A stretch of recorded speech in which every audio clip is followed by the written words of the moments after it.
fly back to London. I need you to take care of my cat. I like cats. I like dogs.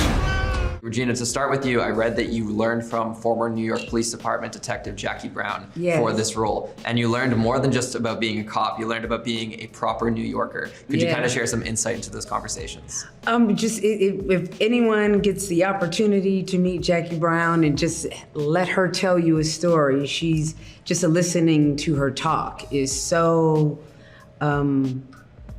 engaging, you lean in. And I kind of feel like that with a lot of New Yorkers, just the energy and the way New Yorkers speak and the dialect, the way they, hit words. Like those of us from LA, we get teased for the way we say some things because we're considered to be speaking properly. Is that really? Is that true? Yes. Wow. Yeah, I mean, my guy always pokes fun at me. Like, really? You say water so properly. Like, how are you See, I'm from Boston, so I say wada. Yeah. New Yorkers say water. It's you lower the A. Yeah. Matt, to come to you specifically about Russ, there's such an importance of a first impression in life, but also in films as well. Yes. And Russ, we leave him for quite some time in this movie because he goes back to London. Can you talk to me about the importance of that first scene of meeting Russ and setting the tone for who he is? Because he is ultimately the crux for this entire narrative. Well, I mean, I mean, I guess he's the catalyst for events, in kind of story terms. But it's, I mean, it all starts with him just asking his sort of mate, to look after his cat. It's quite an inane thing, really. But yeah, I suppose that was, even though he's not in the film hugely, it was, when I read it, I thought, it's cool, this is gonna be great, because actually he's integral to the telling of the story. So I suppose, and I don't know, what is your first impression of Russ? He just seems like a bit of a fucking mad lunatic in the first scene, doesn't he? I think, he's cross at the neighbour. I love that neighbour, by the way. He's funny, the neighbour, isn't he? Yeah. He pops up keep it down. He's a funny guy, man. Yeah, and it's funny too because this is so different from anything I've seen from Darren Aronofsky in his catalog. I grew up on, not grew up on, but like when I'm doing my film research, Requiem for a Dream, Black Swan, these are very dark films, and this is a very charismatic and funny film to a degree. What excited you both most about working with Darren, especially in this capacity where he's kind of breaking new ground for himself as a director?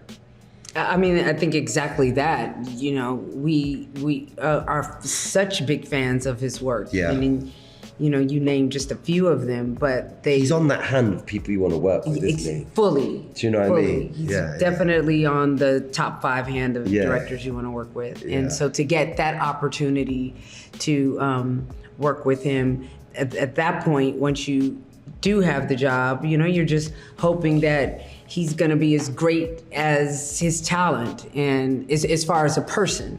And he's a great person, but he is very clear about the vision, very clear in articulating the vision to you. So I really, really appreciated that in the experience. And this is the first time I've ever worked with a director that I've had directors that want to be really close to the actors, but Darren, literally, if you're shooting a scene in the car, he is in the car with you while you're shooting. So that was kind of interesting and kind of cool to experience. It's kind of cool, isn't it? Because he's like your first audience in a way. And there's something, he's operating on quite a clever level, really. And also, I've never worked with a director who is literally so involved in every department. The lights like this or that. He's got a real sort of ownership over, every element of the process. Yeah, it's quite the unique barometer. I'll wrap with this quickly. Whose hair is more difficult to maintain, Russ or Daemon Targaryen? Oh, don't get me started. Russ's is probably easier, man. It's a lot of products. A lot of texturizing pastes. Yeah. But once I was done, man. You don't have to keep touching. Yeah. But they glue my hair up. Okay. They would glue that stuff. It's like, if you'd have taken a flame to me, man, I was either taking off or burning up.